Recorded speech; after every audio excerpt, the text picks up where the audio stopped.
If you Google Alan Dershowitz and the word controversy, you get nearly as many hits as if you just Google his name alone.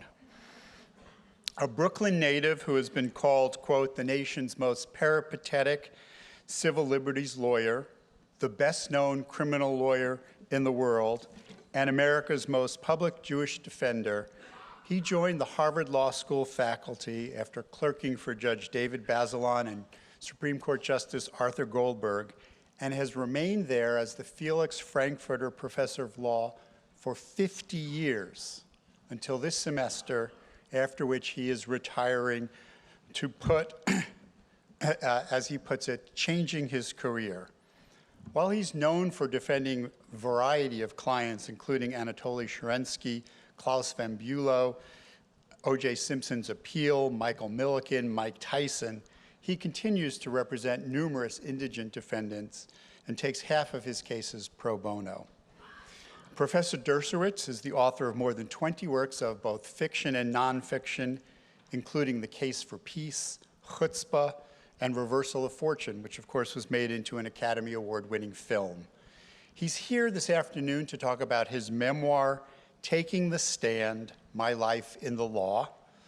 Among my favorite words from the book is this one from, quotes about the book is this one from Larry David, who said, "I loved this book. If I could trade lives with anyone, Dershowitz would be high on my list, minus the death threats and the tchotchkes." Appearing in conversation with Mr. Dershowitz is Richard North Patterson, best-selling novelist of more than 20 books, including Degree of Guilt, Silent Witness, and most recently, Fall from Grace, and its prequel, Loss of Innocence. Needless to say, we are in for a treat. Please give a warm welcome to Alan Dershowitz and Richard North Patterson to the JCC SF.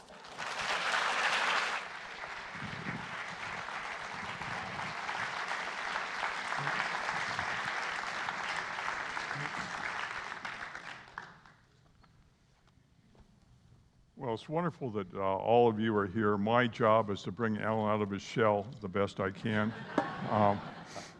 Fortunately, we know each other a little bit, so I'm hoping you'll have a couple of things to say. So I want to start by asking a little bit about some of the more personal aspects of this extraordinarily fine book you've written. And one of the really delightful parts for me was reading about your very misspent and unpromising youth in Brooklyn. Despite which your life seems to have worked out reasonably well. But for your generation of American Jews, a modest and pretty coastally insular upbringing in Brooklyn seems to serve as a springboard for incredible accomplishment in the wide world. I can think of Barbara Boxer, Mickey Drexler in business, Larry David, to name a few. So how do you explain that phenomenon? Well, first of all, thank you for inviting me, and thank you for lending me this wonderful, wonderful man, Richard North Patterson, whose novels I just love and read all the time, and I learn so much from. He's one of the few novelists who not only entertains and gives you a kind of literary experience, but also teaches you about gun control, teaches you about the abortion debate, teaches you about presidencies, teaches you about so many things. So I'm so happy to be on the same stage with you. We were not brought up in the same way or in the same place. You're a Midwesterner, I'm from Brooklyn. And Brooklyn is a very interesting place. The Brooklyn of the 1950s, 40s, post-war period, time of Israel's war for independence. I was so lucky to grow up in Brooklyn. Of course, when I left Brooklyn, I thought it was a one-way street. Whoever thought about going back to Brooklyn?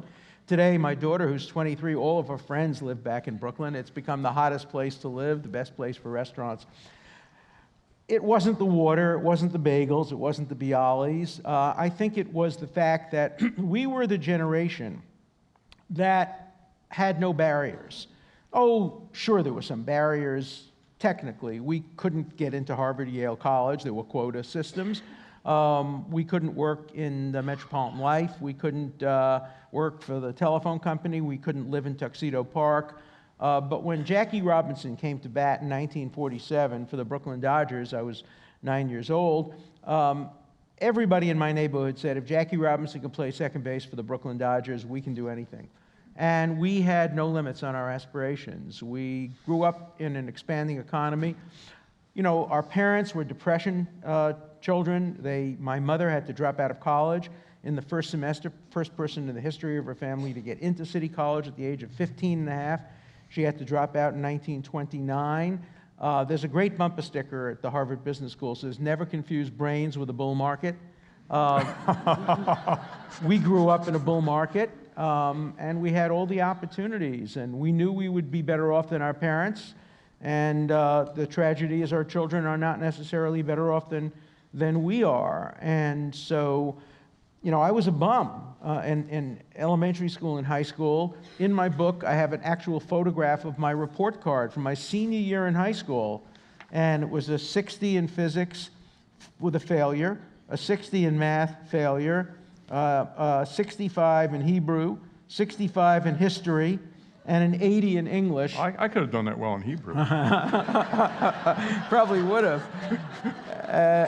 And my principal called me in one day and said, you know, Dershowitz, you got a good mouth on you, but a brain, not so much. So you should figure out a career. This is an Orthodox rabbi, remember. You should figure out a career where you use your mouth a lot, not your brain. He said, I have two suggestions. Two suggestions. One, you could be a conservative rabbi.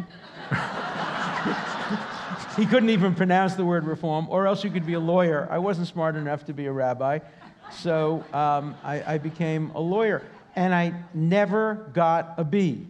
I went from being a straight C and D student in high school to a straight A student in college and law school, and it was just a period of 3 months between May of 1955 and September of 1955 that I made that transition. And I still can't understand why. In my book, I explore it. I try to figure out what happened in those 3 months. Was it leaving a parochial education system and going to Brooklyn College? I'm not positive. Was it having somebody, Rabbi Yitz Greenberg, told me I was smart? He was the first person to tell me I was smart. Everybody else told me I was stupid. You know, I was wise, but I was a wise guy, but not a wise person. And I think I wanted to show them also. And so all of these things contributed to changing me, but it was a pretty dramatic change in a very short period of time. You know, along that line, your relationship to Judaism has evolved away from Orthodox practice toward a more Reform practice, and certainly a rich but a more culturally Jewish identity in which you're deeply immersed. Now, how has that history and your ongoing identity as a Jew impact the choices that you've made in the remarkable career you've had as a teacher and a lawyer and as a public intellectual? It's a great question. I am a Jewish lawyer. Now, what does that mean, to be a Jewish lawyer? Sandy Koufax was a Jewish baseball player. He grew up on my block. But what did it mean to be a Jewish baseball player? His curveball wasn't Jewish. His fastball, you know, didn't come out of his Jewishness. The only thing that made him a Jewish lawyer is not something he did, but something he didn't do. That is, he did not pitch on Yom Kippur, which made him a Jewish baseball player. My Jewishness has a much greater impact on my career. I teach from a Jewish perspective. That is, I don't limit my background to Blackstone and Marshall. I teach my students about Maimonides, my secular students in law school, because Maimonides had a lot to say about self-defense, about the right of a society to protect itself. I teach my students from a Talmudic perspective, from a biblical perspective. I teach a course called The Scriptural Sources of Justice. I wrote a book called The Genesis of Justice about the Bible's impact on our legal system. I don't pick my clients based on their ethnicity. In fact, some people think I should. When I was part of the O.J. Simpson defense team, I got a lot of hate mail from Jewish people saying, why are you on O.J.'s side instead of the Goldman side? Because Goldman, who was killed, was Jewish. That's not the way I pick my clients, but I pick my causes in part from my ethnic background. I certainly, I think I would support Israel the way I do, even if I were born Christian, because I think that I can make the liberal strong case for Israel, critical of some of its policies, obviously, particularly its settlement policies, but I'm a strong supporter of Israel. So I think my Jewishness is inseparable from my career. My students know I'm a Jew when I teach. When I first came to Harvard, I was called Harvard's first Jewish Jew because there were several Jewish members of the faculty, but I wore my Jewishness on my sleeve, and Professor Paul Bator called me in when I was about to come up for tenure and said, "Alan, you're hurting your case for tenure by being so overtly Jewish." And I said, "Look, you have to take me the way I am. That's who I am. And take it or leave it. I have other schools that are interested in me, and I'm not going to change who I am." And I refused to teach on Shabbos, on the Sabbath, when I started teaching at Harvard Law School. I was still Orthodox at the time. And now my Jewishness is much more in the form of support for Israel. I still go to the synagogue because I love the cantor and I love the rabbi, and for me it's nostalgic and traditional. I am not a theological Jew.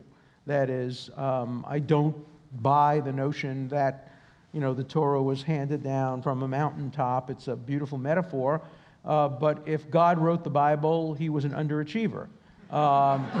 If human beings wrote the Bible, they were incredible overachievers. It's a brilliant book for humans, and a pretty good book, but not a great book, written by an omniscient, omnipotent God. The part about, gay men being executed, I think a good editor might have dealt with that in a more effective way.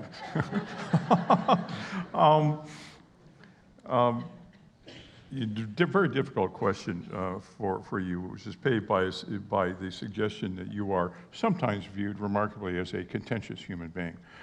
Me? Yeah, you. Contentious? Right. Now, your many friends, me included, know you to be kind, generous, a great promoter of other people, and almost alarmingly disinclined to say bad things about anyone.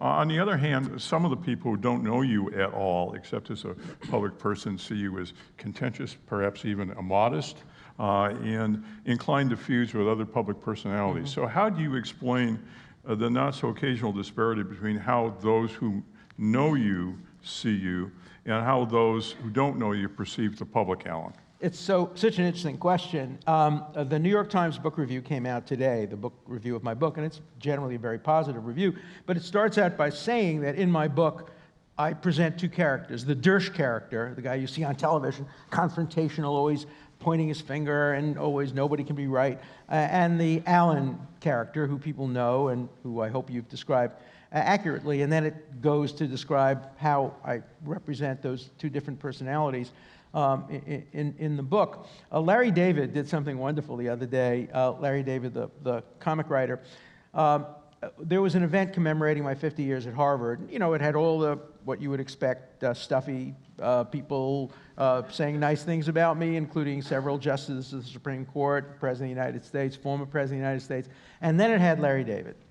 Larry gets up there and he's sitting down with his sneakers and his feet on the desk, and he says, the world's divided into two groups when it comes to Alan Dershowitz. There are those who don't know him and hate him, but there are those who know him well and they just love him, etc. He said, I want to tell you, I fit into a third category. I know Alan really, really well, and I hate his guts. I can't stand him. And then he went on to say he's too smart, he's too this, he went on to compliment me in a backhanded way.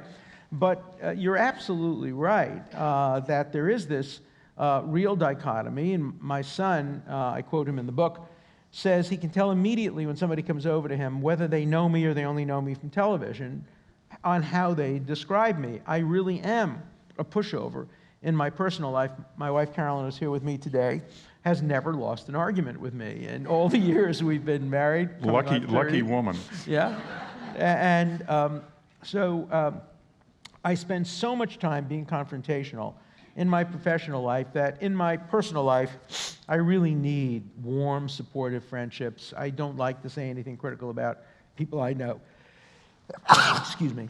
I have a cold. I was in the Red Sox locker room the night they won the World Series, and Big Papi poured a bottle of champagne on my head.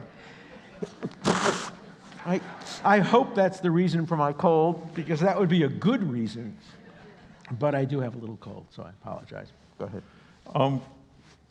Your career has been amazing, and starting with your mentors, David Bazelon and Arthur Goldberg, you've known many of the greatest legal minds in the entirety of American history. So who among them stands out for you as the best combination of intellect, practicality, and humanity, and who influenced you the most? And if you answer Robert Kardashian, by the way, we're starting over. I worked with Robert Kardashian, as you probably know, in the O.J. Simpson defense case, and I actually met his daughters when they were little. They peaked then. There are so many people who influenced my life and my career in different ways. I think Judge David Bazelon influenced my career in showing me that you can be both a mensch, a Jewish mensch, and also an active liberal and civil libertarian, Arthur Goldberg in the same way. But I think the man that had the most influence in my career choice is probably somebody who many of you don't know. General Telford Taylor, is that a name that's familiar to you? Chief prosecutor at Nuremberg, former head of the FCC, professor at Columbia and Yale Law School, great writer. The reason he influenced me so much is he was my professor at Yale, and I took every course that he offered.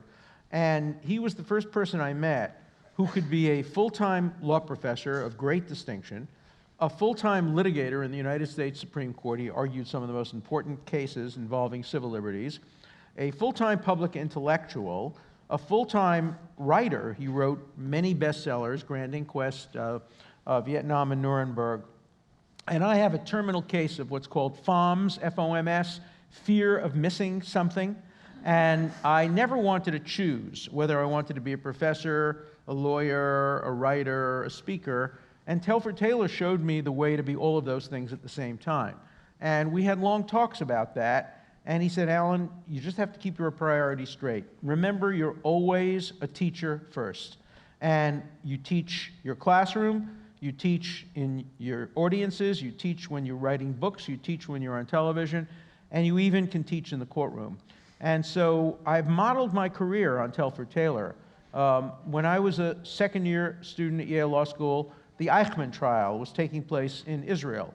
Telford had been hired by the ABC network to be their reporter and to go there and cover the trial. This was the most, since the Nuremberg trials, the most famous trial of a Nazi. And he asked me to go with him, to be his translator and to be his assistant. I had to tell him that I got a 65 in Hebrew, so I don't think I'd be a particularly good translator. My Hebrew was mostly biblical. I could command people.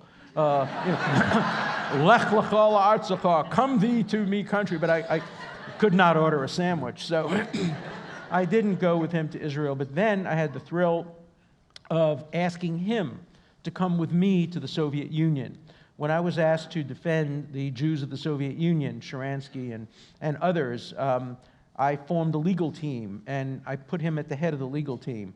And he and I traveled several times to the Soviet Union, to Israel, to other parts of the world on behalf of Soviet Jewry. And it was one of the great thrills of my life to be able to work with my mentor, my role model, and we achieved some success in helping release Sharansky and others from Soviet prison. And that, somebody once asked me what the biggest legal fee I ever got, and I said it was from Sharansky, and they said, we didn't know he had any money, and I said, he didn't have any money, I represented him for free. But when he left, when he got out, and he walked over the Gleineke Bridge, and we met for the first time, and he threw his arms around me, and he whispered, Baruch matir asurim, blessed are those who free the imprisoned. Tears flowed out of my eyes. It was the biggest fee I ever got. I'll never get another fee like that. That's a wonderful story. Oh, can I tell you just one more story Absolutely. About Sharansky? This sounds like the beginning of a bad joke. Okay. Gorbachev, Václav Havel, Sharansky, and Dershowitz get into an elevator. Actually happened. It was Jerusalem. It was the Inbal Hotel, formerly La Roma Hotel. It was the celebration of Israel's 60th birthday, and all of us were invited by President Shimon Peres to give papers. And we all got into the elevator together. Gorbachev looks at me, I had met him before, and he says, so you're the big shot lawyer who claims you got these two guys out of prison, right? And both of them said, he is. He was our lawyer. He got us out of prison. Gorbachev said, I got you out of prison. And Havel said, if you got us out of prison, why didn't you get us out any sooner? He said, that powerful I wasn't. And, but that's a true story. It's a great story. I mean, you know, to deal with the cutting edge of the law, the most difficult areas is to deal in controversies. It's observably true that, for example, pornography and feminism don't generally seem to mix very well. In your defense of free speech, you've often tangled with feminists over whether pornography is demeaning to women, arguing that there is no empirical evidence that it endangers women. Do you distinguish pornography involving women from that involving children? And what position would you take concerning a graphic cartoon showing sexual exploitation of young children? Boy, it's a great and difficult question. You know, my first case in the Supreme Court involved the film I Am Curious Yellow. Anybody remember that film? It was an anti-war Swedish film, which today you could see not on cable, but on regular television, and it would probably get a GP rating or maybe an R rating at worst. And they were putting somebody in jail, the owner of the Cinema Symphony Theater in Massachusetts, for showing the film I Am Curious Yellow. I argued that case in the United States Supreme Court, and after that, I argued the Deep Throat case involving Harry Reams, and I became the go-to guy for pornographers. In fact, the two people who argued the case in the Supreme Court for I Am Curious Yellow were me and Nat Lewin, also a Yeshiva University high school graduate. You had these two Orthodox Jews arguing for Swedish pornographers in the United States Supreme Court. And, you know, for me, pornography or obscenity was always the tip of the censorship. And I was always worried that if you can censor I Am Curious Yellow today and Deep Throat, the limits begin to dissipate. And so I have defended pornography, and I've won all of our cases. And in fact, I'm not sure I've contributed much to the great culture of America, but if you look on any cable television, go to any movie theater, you can see that there's no limitations on adult pornography. I think child pornography is very different. Child pornography does not involve consent. Children can't consent to be exploited. Adults can consent. I'm not a fan of pornography. To this day, I still have not seen the movie Deep Throat, and I've made a policy of not seeing it, because when I argue cases like that, I don't argue for the pornography, I argue for choice. I say, I have chosen not to see Deep Throat. Some people have chosen to see it. That's what I'm arguing for, the right of Americans to choose what to see and what not to see, and not to have anything thrust on them involuntarily, as long as the theater doesn't have offensive advertising on the outside. If people choose to go in, they should go in. So what about my hypothetical of a cartoon graphically portraying it's a terrific question. Sexual predators in kids? You don't have real victims there. That's right. You don't have a kid being exploited. You have an idea, a boundary being shattered, essentially. So where do you come out on something like that? Have you ever considered being a law professor? I mean, no one ever considered it for me, I will tell you that. That's the kind of hypothetical that obviously I would put to my students. And there have been cartoon-generated child pornography. Some of them look very, very, very realistic. And for me, I would err on the side of free speech. I would err on the side of permitting it and keeping the marketplace of ideas open. I haven't seen the evidence that strongly suggests that people viewing pornography are incited to commit crimes of violence. If there were to be overwhelming evidence of that, I think one might come to a different conclusion. Remember that the greatest violence in the world has been perpetrated on the basis of probably two books. One of them the Bible, and the other probably the Communist Manifesto, both of which are protected by, and maybe Mein Kampf, all of which are protected by the Constitution. About 10 years ago, I was in a bookstore with my son, and I found a letter written by Thomas Jefferson on July 4th, 1801, from the White House. And I bought the letter, and I wrote a book about it called Finding, Framing, and Hanging Jefferson, because I framed the letter. And in the letter, he talks exactly about this. He says, what should we do to people who preach evil and may even contribute to evil being caused, crimes being caused?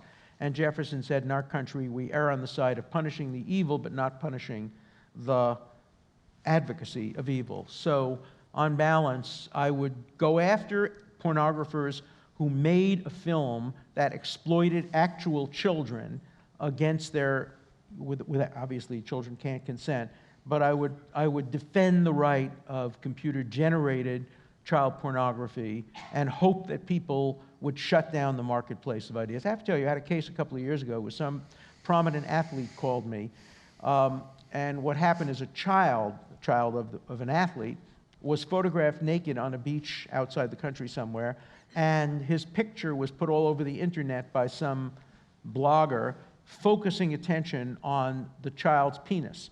And the question was, could we get that taken off the internet? And I said, why don't we do something a little bit different? And what we did is we started a campaign on talk radio, particularly sports talk radio, against the person who did this thing. And they shut down his website because nobody went to it. They basically boycotted it. And that was a more effective way than bringing the police in to try to stop it. And so I think the marketplace of ideas is a viable metaphor for trying to let speech be engaged in and let the public make decisions about it.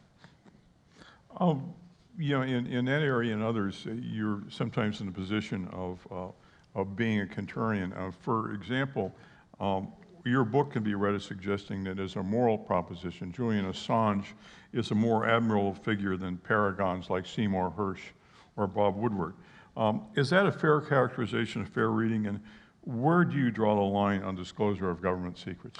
Okay, so I have a major chapter in my book comparing the pornography debate with the national security debate and saying that they're not in any way really comparable, that the pornography debate just isn't all that important. If we ended up in a society where we banned pornography as long as you drew the line at pornography, you know, we might be a less diverse society, but the issues aren't as compelling. And the issues on the other side aren't particularly compelling. Who cares if somebody reads pornography? Who cares if somebody, you know, gets his jollies that way? So both sides of the issue are not important. In national security, the stakes are so much higher. You get issues like Snowden publishing material through Greenwall. You get issues like Manning publishing material through WikiLeaks. The stakes are incredibly high. On the one hand, it could really have a major negative impact on the national security of the United States. I'm not suggesting either of these two have, but it could if you produced and published nuclear codes or the names of spies or the locations of safe houses or our plans for Iran. That could have a devastating impact on national security. On the other hand, to prevent that through censorship could have a devastating impact on the nature of democratic debate. So the stakes are incredibly high, and we have to draw lines. Pornography, you don't have to draw lines. Just let it be. You prosecute the people who make the films if they involve children, but you don't have to worry about the pornography stuff. In the national security area, it's very, very difficult. I, too, would err on the side, again, of letting the material be published, except in extraordinary cases where the national security is really placed in grave and immediate danger. Justice Holmes got it right when he talked about clear and present immediate danger of risk to the national security. Who should make those decisions? Very, very hard. President, Congress, they all have a stake in this. Most of censorship that's going on today, most classification is not done to protect the national security. It's done to protect the rear ends of the political figures. And they're overclassifying enormously. So you understand the motivation for people like Snowden and Bradley to get some of this stuff out. And getting some of this stuff out has generated a major debate, particularly about the NSA. So, you know, although Snowden may in the end have achieved good result, he did it illegally. There's no question stealing secrets from your employer, the United States government, for whom you have pledged to preserve secrets, is a crime. So I distinguish between Snowden and Bradley Manning on the one hand, who are criminals, and WikiLeaks and Greenwald, who you might disapprove of, but who are publishers. And in the United States, again, we draw the line at the act of stealing, which is criminals, by the way, so was in the Pentagon Papers, Daniel Ellsberg was a criminal. He wasn't successfully prosecuted, but he stole secrets, whereas the New York Times and the Washington Post performed admirable functions under the First Amendment. So those are the lines I would generally draw. One of the issues that I think a lot of us who follow law have struggled with is the whole issue of defamation and the fact that a public figure, as opposed to a private person, can only sue for defamation if the false statement is made with actual malice, either the knowledge that it was not so or reckless indifference to the truth. In your view, does it make any difference how the public figure became public? For example, the 3 young women kidnapped in Cleveland who became public figures only because they were the victims of a terrible crime. Absolutely, of course it should. I was a law clerk for Justice Goldberg when New York Times versus Sullivan came down. In fact, I tell the story that one day, Justice Goldberg's birthday, he got a big basket of fruit, and I brought it into the justice, and I said, "Happy birthday." And he said, "Who's it from?" I said, "Oh, I didn't check." He said, "Well, check." And it was from Katharine Graham, who was then the publisher of the Washington Post. He said, "Send that back immediately. We have New York Times versus Sullivan before us. Washington Post is a party to that. I don't want any fruit from Katharine Graham." I said, "Mr. Justice, I ate a banana." He says, "Alan, you go right down to the fruit store, you buy a banana, you put it back in and then you send it back." That was Justice Goldberg. So I was the law clerk when that case came down, and Justice Goldberg was a public figure who had been much attacked. He had been Secretary of Labor, and he was very ambivalent, but he wrote an opinion in which he said that obviously First Amendment has to trump over individual people. I've been defamed repeatedly. There's a cartoon on the internet. If you just Google Dershowitz cartoon or something, or you'll see a cartoon done by a neo-Nazi Holocaust denier, but encouraged by Norman Finkelstein, which has a picture of me, a cartoon of me sitting in front of a television set during the Lebanon War, and I am sitting in front of the television set masturbating in joy over the bodies of dead Lebanese children. I mean, and that's, talk about defamation, but that's protected speech. It's protected both under the Supreme Court decision saying that cartoons and other forms of humor, political humor, are protected, also because I'm a public figure. Now, I chose to become a public figure. I didn't have it thrust on me, so I have to have a thick skin. If somebody is made a public figure against his or her will by being the victim of a crime, I would apply a completely different standard. I also don't believe that anybody has the right to deliberately lie, even about a public figure. You have the right to be wrong. You have a right to make an honest mistake. You have a right to err on the side of getting a story out rather than suppressing it. But if you know for certainty that a story is false and you publish it, that should be defamation. But let me tell you how complicated this is, and I write about this in my book. 25 years ago, if you outed a politician and said he was gay, that was defamatory. Can you imagine any court today saying that it is defamatory to call somebody gay? That would be a major insult to all gay people. Saying that somehow it's worse to be gay than to be heterosexual. 50 years ago, a newspaper was held liable for having a typo, calling somebody a colored person rather than a cultured person, and simply one-letter typo. Today, it would be unthinkable. So our definition of what defames you changes. Now, I get defamed all the time over Israel, particularly. I am called a fascist, a zio-fascist, a supporter of torture. In the back of my book, I think I'm the only book ever written that has negative blurbs. I purposely put the blurbs of my enemies in the back of the book. Noam Chomsky. Dershowitz is not very bright, and he's strongly opposed to civil liberties. Norman Finkelstein. Dershowitz is evil like Adolf Eichmann, offering Nazi moral judgments. Glenn Greenwald. Dershowitz is deranged. Professor Francis Boyle. He's a war criminal. And no one says, well, that I'm last an enemy. is a little harsh. A little harsh. I have answers, too. I mean, I don't let them get the last word. After the Jimmy Carter thing, I don't read Dershowitz. I have positive quotes from President Clinton and President Obama, and positive quotes. But, people hate me because of my support for Israel and defame me and lie about me repeatedly. What's his name? Andrew Sullivan, who's regarded as a prominent public figure, has publicly accused me of being a supporter of the Greater Israel. Greater Israel means that I'm a supporter of the settlements and against the two-state solution. Just a categorical lie. I've been in favor of the two-state solution and opposed to Israel's settlement policy since before Andrew Sullivan was born. But people don't hold him accountable for his views, and I try to expose it in the marketplace of ideas. And in my book, I go after all these guys. I am not in any way reserved about that. One more comment I wanted to make. You mentioned that I'm known for my, quote, humility and self-effacing quality. I have a picture in the book, a wonderful picture of me with President Obama and his national security staff, and they're all laughing at something I just said. What they were laughing at is, the President asked me how my book was coming, and I said, well, I'm having a little trouble, balancing the pride I have in the work I've done with what you have to write with some degree of humility. And he said, Alan Dershowitz, humility? And so I'm actually proud of the fact that I'm not humble.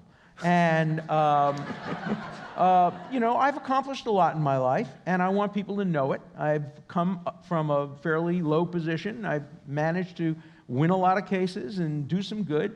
And I think false humility is the worst kind of lie.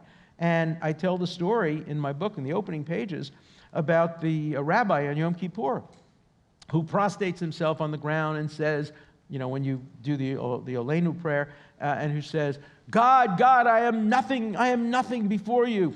And the cantor standing next to the rabbi says, I am even less than nothing. I am less than nothing before you. And then the lowly shamus sees the rabbi and the cantor saying that, and the lowly shamus gets down and says, God, I too am nothing. And the rabbi turns to the cantor and says, look who thinks he's nothing. I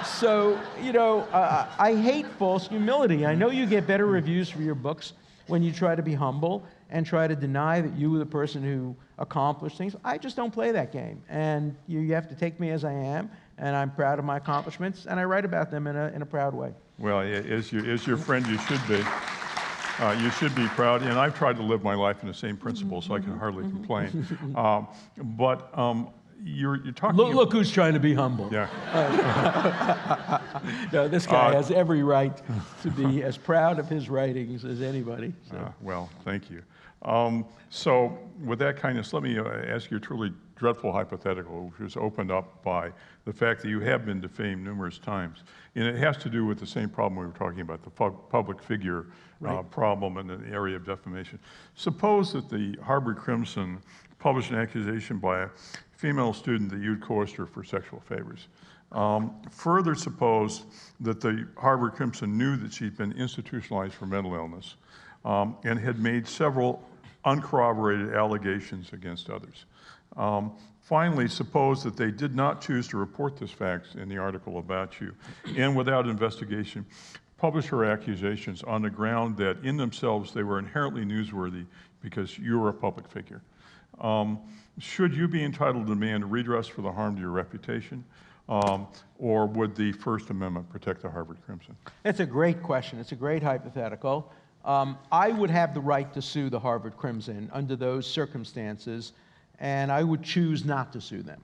But I would conduct a major campaign against the Harvard Crimson, or any newspaper that did this, and I would have no hesitation about closing them down in the marketplace of ideas, about urging people not to read the newspaper, urging people to be very critical of the way they read it.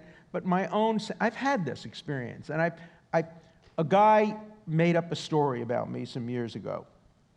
Not like that, but just made up a story. And I called the Boston Globe. It was in the Boston Globe. And the Boston Globe did its own investigation and determined that the story was absolutely false. What happened is I was going after a political figure in Boston named William Bulger, whose brother was Whitey Bulger. Oh, him. Yeah. And I was saying basically that, Billy, you can't really understand Whitey Bulger without understanding Billy Bulger. Billy Bulger was the godfather. Billy Bulger's good friend went after me in the Globe and said that he and I had been walking together down the street one day, and we saw an Asian woman in the street, and I said to him, and here's the exact quote, "Don't you, three dots, don't you just love Asian women? They're three dots. They're so submissive." So in one sentence, he has me being a racist, a sexist, and being disloyal to my wife. The only problem was I never met him. Never walked down the street with him, never had that conversation, never would have that conversation. I hate submissive women. My wife is the least submissive person imaginable. So the story was totally false. I was able to prove that this guy had written a similar story about somebody else 25 years ago, using almost the same words, and he made it up, and the Globe had to pay a substantial judgment. And so I did go after him, and the Globe made a contribution to my favorite charity to set me right. But in the end, I didn't sue the Globe, although I had the right to. So I think there's a difference between having the right to do something and choosing to do it. Also, the Crimson is a student-run newspaper. I would have much more hesitation. I would try to use this as an educational moment to teach the students at Harvard how to read newspapers, how to write newspapers, and how to deal critically with defamation, but I wouldn't sue. On to a forum that you spent a good deal of time dealing with and thinking about, the Supreme Court. One of the strands that's run through recent Supreme Court jurisprudence is, quote, originalism, unquote. Mm-hmm. Justice Scalia's assertion that we should interpret the Constitution in light of what the framers would have intended. What is your opinion of this theory, and how does it influence the law in such difficult areas as the death penalty? Well, obviously, in the death penalty, if you go back to originalism, there's no debate. My first job for Justice Goldberg was to write a memorandum of law finding reasons for striking down the death penalty as unconstitutional. The first thing I said to him is, Mr. Justice, the death penalty is mentioned several times in the Constitution itself. How can you say it's unconstitutional? He said, it's a living Constitution. It changes with the times. And obviously, that's the opposite approach from Scaliaism. Now, I am a big believer in checks and balances, not only between legislature, executive, and judiciary, but I believe in philosophical checks and balances. I wouldn't want to live in a world where a Kantian philosophy ruled or where a Benthamite philosophy ruled. I wouldn't want to live in a world where only one philosophy dominated. I think it's great to have different philosophies check other philosophies. The same thing is true with a Supreme Court jurisprudence. I'm glad we have one Scalia on the Supreme Court. I'm glad we don't have more than one Scalia on the Supreme Court. I'm glad we have, Justices Breyer and Kagan and Sotomayor on the Supreme Court as well. They check and balance each other. My only real major criticism of the Supreme Court, and I wrote about it in my book called Supreme Injustice, and I write about it in this book because I predict the Supreme Court's going to lose its influence over the next 50 years, much of its influence, is that for the first time in modern history, the Supreme Court has shifted from being ideological to being partisan. There are now justices on the Supreme Court who will vote in order to help the party that they support. Bush versus Gore cannot be understood in any other way. If the case were Gore versus Bush, it would have come out exactly the other way. And I pointed my finger at Justice Scalia when he came to Harvard one day, and I said, you violated your oath of office. You decided that case based on partisan considerations. And this was in front of a group of faculty, and he said, I don't like being accused of violating my oath of office. I said, then don't do it. We have this friendmity. We're friends and enemies. We're enemies politically, we're friends personally. And so I think, and I wish Justice Scalia would stick to his originalism all the time. Selective originalism is very dangerous. But I think there's a plausible argument that the framers intended the Constitution to be interpreted the way they wrote it, and there's also a plausible argument that because the framers wrote phrases like due process, equal protection, cruel and unusual punishment, those are phrases that don't have content, that have to change with time, that they intended it to be a living Constitution. Even Hamilton, who was probably closer to Scalia than other framers of the Constitution, Hamilton said that for a Constitution to endure, it has to be written in phrases and terms that are enduring by their nature. That suggests to me that there is room for reinterpretation. Take the Second Amendment. Nobody knows what the Second Amendment means. Nobody knows whether it was intended to convey to each individual the right to carry weapons to protect themselves, or whether it was really focused on state militias not being regulated by the federal government. And yet we have an interpretation of the Second Amendment which does not seem originalist. Justice Scalia joined it Justice Thomas wrote it, and I doubt that many of the framers, living in an age of nuclear weapons and high-velocity machine guns, would today say that that interpretation of the Second Amendment was what they intended. So it's a hard question, and I think that it's important that we have different ideological points of view represented on the Supreme Court, but justices should not act as Republicans or Democrats. Once they wear the robe, they are only Americans. Well, you know, a related question, in his confirmation hearing, one of your more prominent former students, Chief Justice Roberts, characterized his view of judging as, quote, judicial modesty, unquote, and likened a judge to an umpire calling balls and strikes. In your view, has his performance as Chief Justice conformed to that claim? Absolutely not. And I like John Roberts. He's a lovely, lovely man, a very decent man, a very honorable man, and probably the single most qualified person to be nominated to the Supreme Court in many, many years from his background and experience. He was a superb Supreme Court litigator and eminently qualified.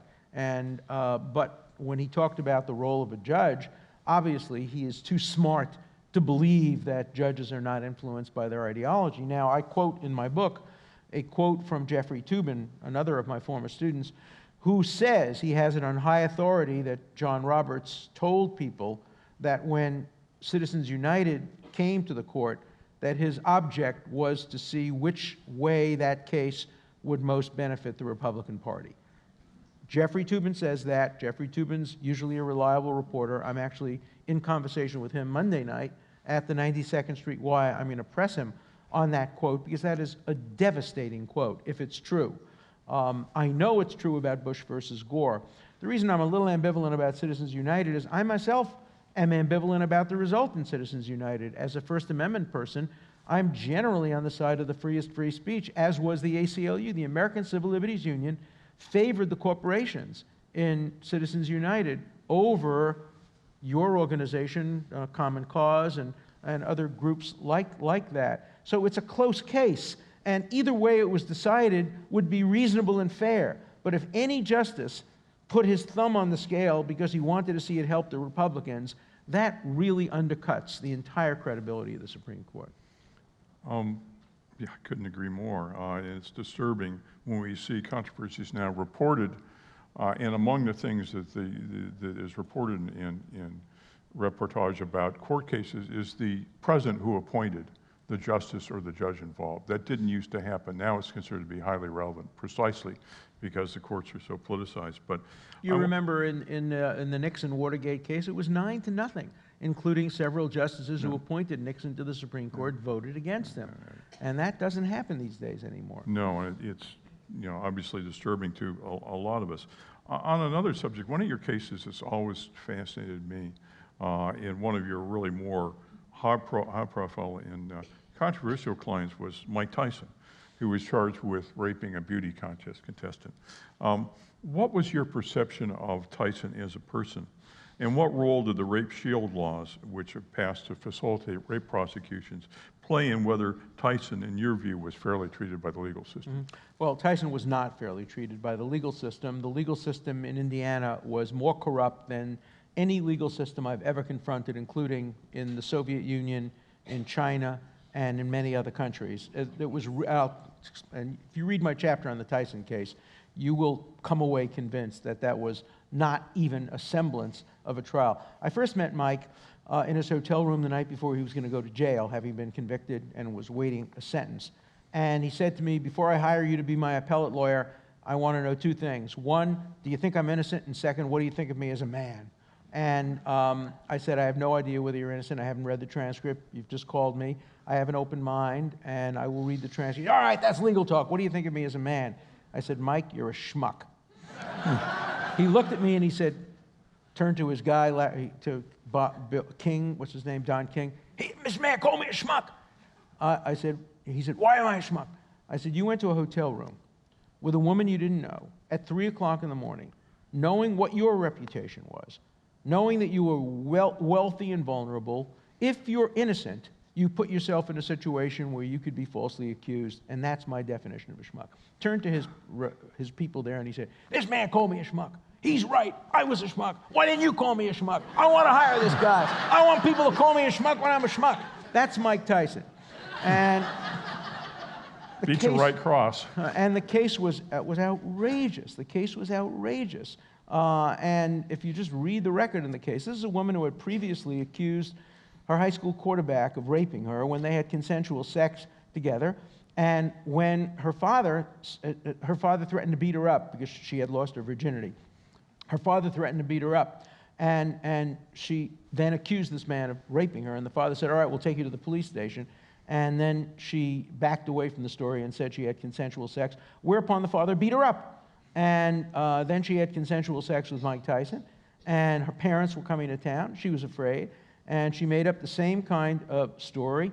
And then she made up a story on the stand, as did her parents, that she was not interested in the money, that she hadn't hired a lawyer, that she didn't know what a contingency fee was. And it turned out that she had hired a lawyer on a contingency fee. They had talked about money. They had talked about selling book rights. They had talked about all that. And this judge, who was herself a rape prosecutor for years, picked by the prosecution to be the judge in the case, kept out all of that information under the Rape Shield law. And then when it came to appeal, there were 5 judges on the Supreme Court. 2 of them voted for us. 2 of them voted against us. And it was affirmed on a 2-2 vote because the 5th vote, Judge Shepard, sent his wife over to speak to me at a Yale reunion in order to make an excuse for him to recuse himself from the case. And as soon as she introduced herself to me, I said, I can't talk to you, when I walked away. And he recused himself, allowing Tyson to go to jail on a 2-2 vote. And I tell the story in the case. It is absolutely outrageous, and it ruined this man's life. It ruined his career. And my wife will confirm that Tyson used to call me from jail all the time, and he'd have to wait an hour online to get on the phone. And one day he called me, and my daughter was crying in the background. She was a kid then. And Mike said, oh, I hear your daughter crying. Let me hang up. I'll call you back later. He was so considerate. When he was in jail, he didn't have any money. He bought turkeys for everybody with just borrowing money, everybody in his neighborhood, because he had promised them turkeys. He ran out of money, and when he fought his first fight, he paid back every single penny he owed. I like Mike Tyson. I did not like Leona Helmsley. I did not like some of my other clients, but I've always liked Mike Tyson, and I always felt he got a bum rap. You'll note I've stayed away from OJ entirely. You've had enough OJ in your life. Can I give you my 30 seconds on OJ? Sure. Just to make sure you all know, we didn't win the case. They lost the case. Just 2 little vignettes. Number 1, you all remember the glove. They tried the glove on. Did you know that under California law, Darden could have had OJ try on the glove outside the presence of the jury to see if it fit before asking him to try it on in front of the jury?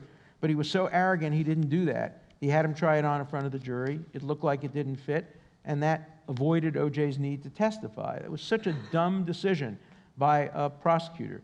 The other thing they did is, you may recall, they found blood on O.J. Simpson's sock, and the blood was the blood not only of O.J. Simpson, but of his victims. What a perfect piece of evidence. The problem was, the blood they found on the sock had EDTA, a chemical not found in the human body, found only in test tubes. It's put in test tubes to preserve the blood and make sure it doesn't coagulate. So the stupid cop, Van Adder, had poured blood from the test tube onto the sock, not knowing we would catch him, because we were experts in the forensics and the science. Then the sock itself had blood equal, mirror image blood on all 4 sides of the sock. So the same thing was on this side, the inside, and the 2 other sides. Obviously, you don't have to know Dexter to know that if you are wearing a sock and blood is splattered, you'll find mirror images on the first side and the second side, but when it gets to the 3rd and the 4th side, they would be crystallized transfers, not mirror images. And only get mirror images if your sock is being laid flat on the ground and you pour the blood on it. So the jurors really didn't conclude that O.J. Simpson was innocent. They concluded that the state was guilty. They came to the conclusion, essentially, that the police tried to frame a guilty man. Frame a man that the policemen believe were guilty. So I just have a test question for you in the audience. If you were jurors and you came to the conclusion that the defendant was probably guilty, but also that the state almost certainly deliberately planted evidence against him to prove his guilt, how many of you would vote guilty? Hands up. How many of you would vote not guilty? So we'd probably have a hung jury with this audience. So there was a lot of misunderstandings about that case. I'm very proud of my role in that case because I helped expose police misconduct on the part of the LA police, LA prosecutors. Better 10 guilty go free than 1 innocent be wrongly confined. I write about that in my book. But I was so hated during the OJ case. You know, people come over to me always at events like this and say, "Oh, Dershowitz, I think we may be related." You know, during the OJ case, nobody claimed to be related, even my mother. I have a brief story about this that I really need to share, which I think I told you about. One of the other guests at Nancy's My Wedding, besides you, was a fellow named Ron Kaufman. Right. He was a Republican operative. He was Bush 1's political director. And at that time, he and Alan had a certain resemblance. If you didn't know them well, they both had mustaches at the time. Ron told the story, which I found more amusing, I think, than Alan did, about sitting in the airport in Chicago, and a couple of law students come to him and say, "Professor Dershowitz?" And Ron says, "Yes." "Professor Dershowitz, we so admire your defense of civil liberties. You're one of the people who's inspired us to be a lawyer." Ron says, "Thank you." And then they say, "In fact, we were so impressed with your courage in defending O.J. Simpson." And Ron says, "That's nice of you." Then he says, motion closer, he says, "Problem is, the son of a bitch was guilty as hell." I just have to top that story because, you know, when I grew up, there was a show called Can You Top This? Comedians. So this is a name-dropping story. Bibi Netanyahu, who I've known since 1973 when he was a student at MIT, gets elected prime minister the first time, and he invites my wife, my daughter, and I to come to see him in Israel. We go over to his office, and we schmooze, we take a few pictures. Then he says, "Alan, I need you to come into the inner office, which is the most secure office in the world. Nobody can bug this office. There's something I need to ask you." I thought he would ask me about Iran, about something. He says, "So, Alan, did O.J. do it?"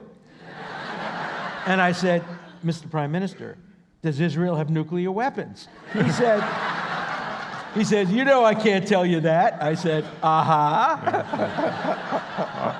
We've got about 5 more questions, and they're all sorts of questions I'd love to ask you. 5 more minutes, but just a couple more.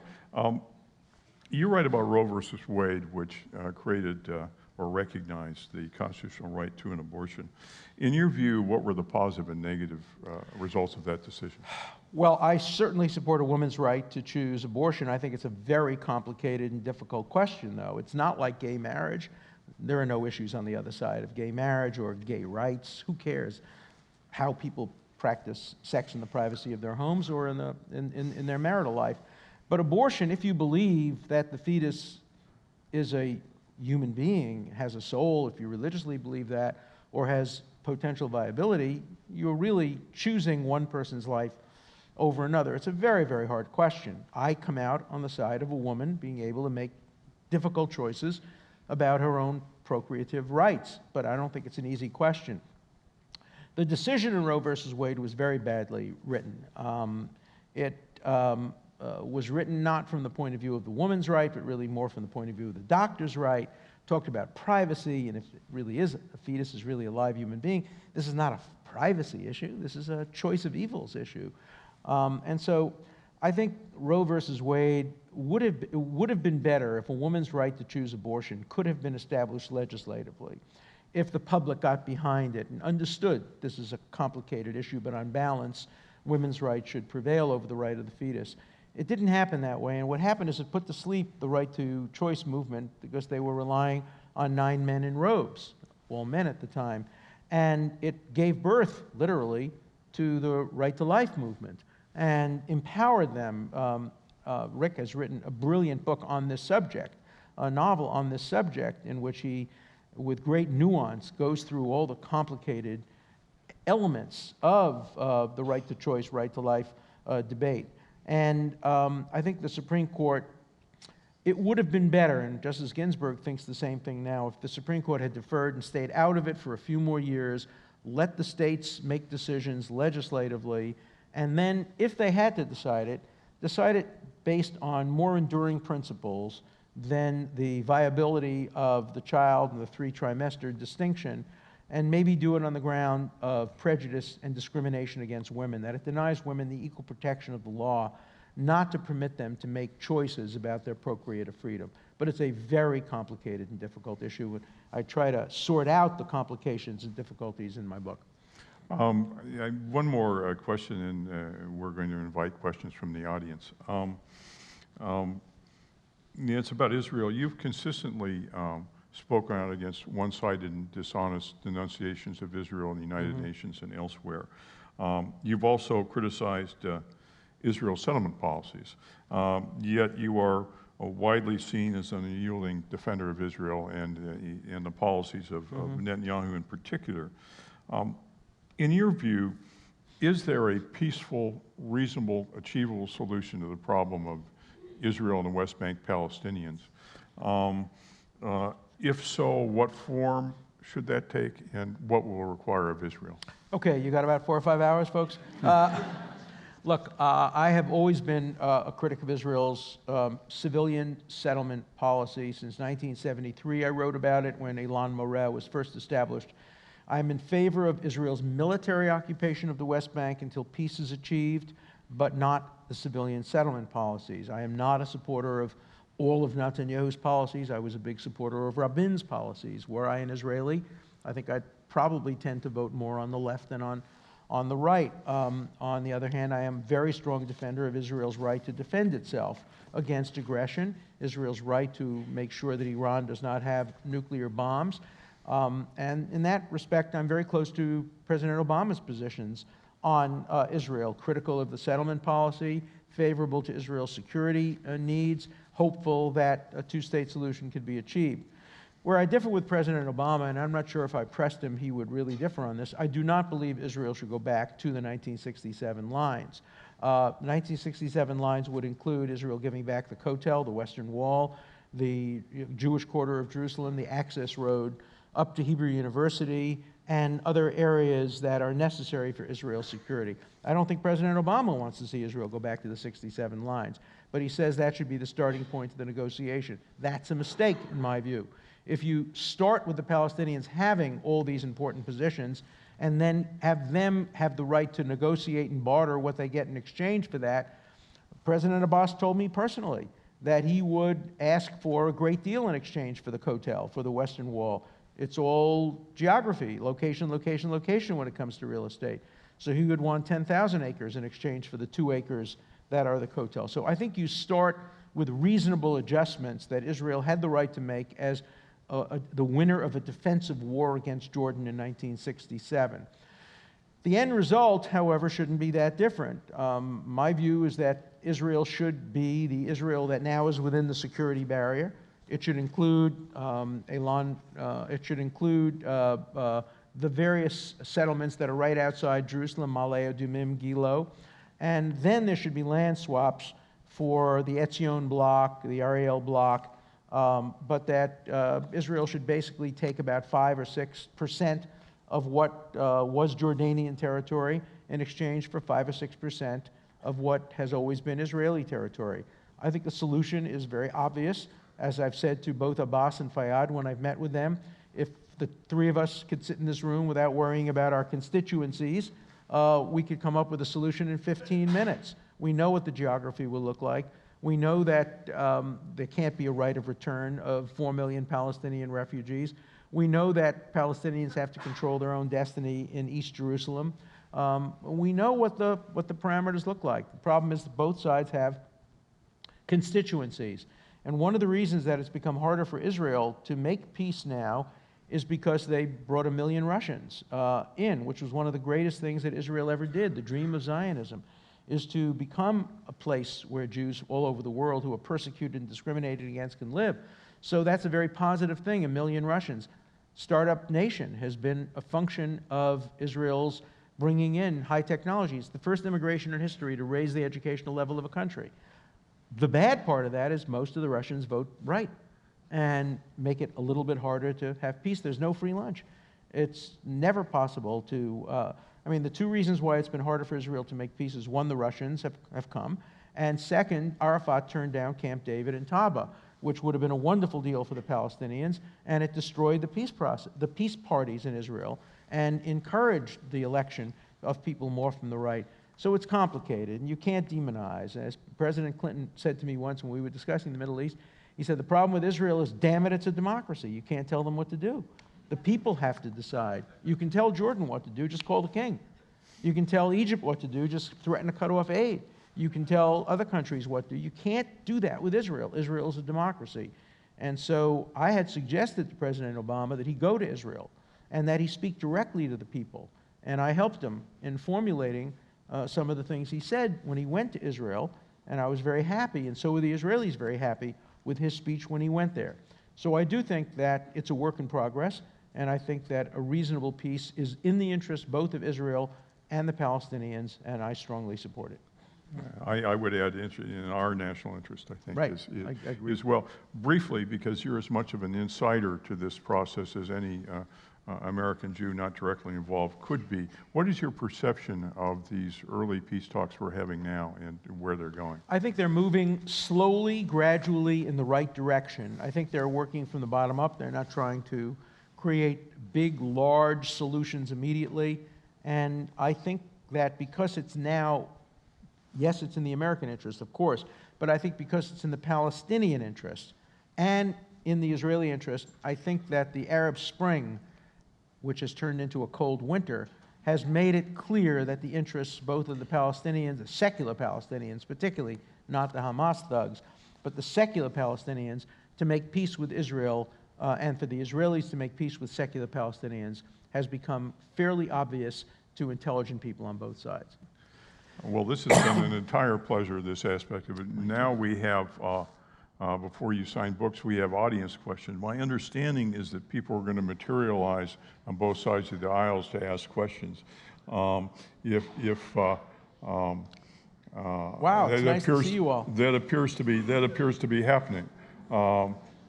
So I guess we'll start out over there and go back and forth. Yeah, we're going to have time for just a few questions. And I just want to remind everybody that if you haven't filled out one of these slips, we're going to be drawing for free tickets at the end of the Q&A. So now's the time, just a reminder to fill it out and get it to one of our ushers. Thanks. Okay, you want to start on that side? Okay, first question over on your right. Excuse me, I want to go back to the child porn issue.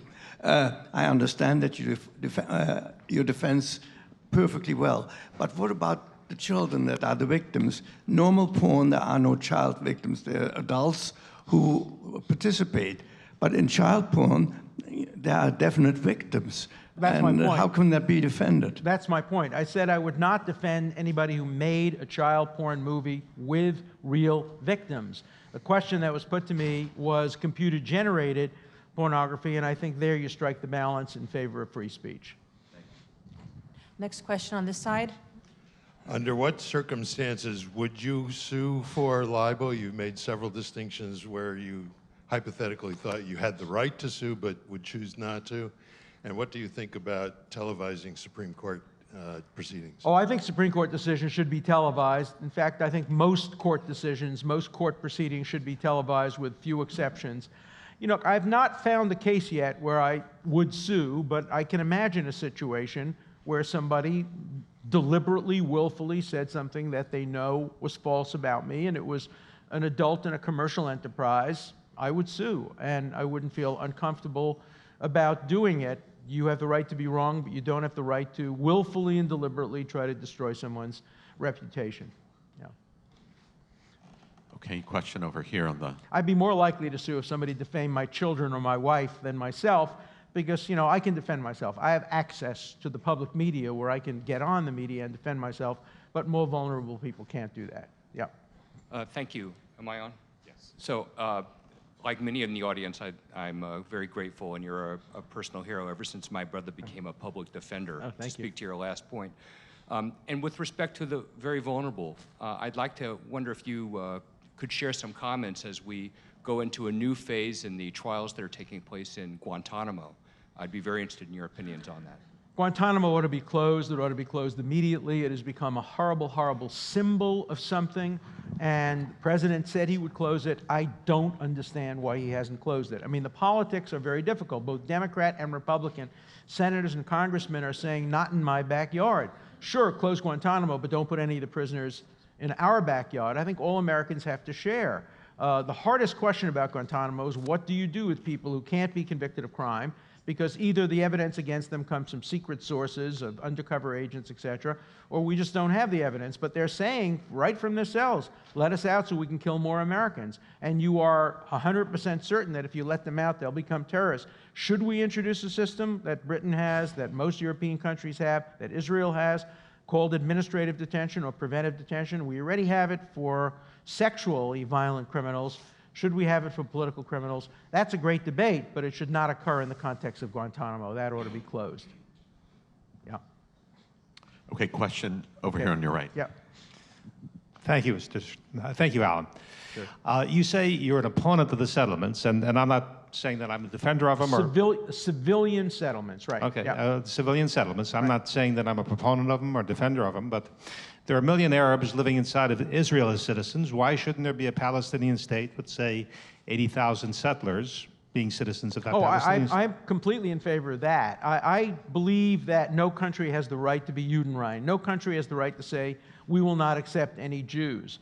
They have a right to say, we will not accept Jews who want to live as Israeli citizens in the country of Palestine if it were to be established. So my view, and Abbas has been ambivalent about that, and I think he's taking the wrong position on this. My position is any Jew who wants to live in Hebron ought to be entitled to live in Hebron as a citizen, as a resident of Palestine. He could be a citizen of Israel, but as a resident of Palestine under Palestinian authority. So I would distinguish between settlements that are part of Israel and individuals who want to live as citizens of another country. Jews should be allowed to live anywhere in the world. Next question on this side. Several years ago, Jimmy Carter wrote a book on the Palestinian-Israeli situation and got a lot of criticism because of it. I wonder where you come down on. Well, I wrote position. a book. I wrote a book against his book. I wrote a book called "The Case Against Israel's Enemies," Jimmy Carter's and others. I think Jimmy Carter has become a barrier to peace, and I think he has been bought and paid for by Saudi sources. It'll be interesting because he's been very quiet on Israel lately since Saudi Arabia has become closer to Israel over the Iranian issue. And if you just look at the financial support that the Saudis and some Wahhabis and some Holocaust deniers, including the Zayed Foundation, has given the Carter Foundation and Jimmy Carter, you really begin to wonder a little bit. Jimmy Carter never met a terrorist he didn't like. He embraced Yasser Arafat. I mean, literally embraced Yasser Arafat, a man who killed Americans, a man who killed the highest-ranking black American diplomat in the Sudan, a man who inspired and facilitated the Olympic killing of 11 Israeli athletes, and had never had a good word to say about any Israeli leader. I think that Jimmy Carter has a real problem when it comes to the nation state of the Jewish people. And I wrote about that, and I pull no punches. I used to be a friend of Jimmy Carter's. I supported him in his first election campaign, and I no longer can be regarded as his friend. And I have a blurb in the back of the book where he says he doesn't read me. I read him. I read him very carefully and very critically, and I respond on the merits. I've challenged him to a debate. He turned it down. Brandeis University offered us both a chance to debate each other. He spoke, and then I was asked to speak. He left the stage before I spoke, and I did a criticism of his speech. I do not accuse him of anti-Semitism. His closest advisor was Stuart Eisenstadt, who was not only Jewish, but a very active, involved, deeply committed Jew. I don't think Stuart was thrilled about his book, Peace Not Apartheid. And I think Jimmy Carter has really hurt his standing in the world and has become somebody who can't be taken in any credible way when it comes to the peace process between Israel and the Palestinians. Last question? We have one more question, but before we get to it, I just want to ask Ron Winchell to identify himself. Okay, Ron, you won 2 tickets. See me during the book signing, okay? I'll be at the book signing table. Okay, last question over here. Last on the right. question. Thank you, Alan. I know I'm not asking you to comment on Obamacare, but I know that you've been working for better access to people for mental health, and I'd just like to ask you, where you think we're going on that, and are we actually going to get it? Okay, look, I don't know the technicalities of the various proposals for healthcare, and I'm not an expert on how the website is working. I have to tell you, I was thrilled when finally, after many, too many decades, we finally are approaching something like universal health care for Americans. It has been a disaster that we, the wealthiest country in the history of the world, have been providing inadequate medical care for people who have prior conditions, people who can't afford it, people who are uninsurable. So I give both Hillary Clinton for her efforts when she was the First Lady and Barack Obama as President A+++ in their effort to bring about changes in health care. And I think we ought to, with that spirit and that in mind, and in the notion of tikkun olam, which is so important in the Jewish tradition of repairing the world and healing the world, do everything in our power to make Obamacare work. That doesn't mean not being critical of specifics and not saying that this could be better and that could be better. I'm not an economist. I don't take any position on that. But just let's look at the big picture. Let's look at the big picture and say that there are so many people today who have access to health care and will have access to health care who didn't have access to health care in the past. And as far as mental health care, we have to remember mental health is health. It's just like every other kind of health. There is no difference morally and conceptually between someone who has cancer and someone who has schizophrenia. And we have to stop in any way demonizing or in any way denigrating or looking negatively at people who have mental illnesses. And it's a serious problem in America, and I would hope that our healthcare system would address mental health as forcefully as it addresses physical health. We have the right to good health care. We have the ability to provide good health care, and we ought to all stand behind efforts by the government to make health care available to every American. Thank you. Good job. That was great. Again, I'd like to thank Alan for the pleasure of this conversation. One of the many pleasurable conversations you've had, but particularly great because all of you were here. So thank you for coming, and I want to remind you that Alan is available to be met and to sign his terrific book. So with that, have a great afternoon. And you should buy Rick's book too.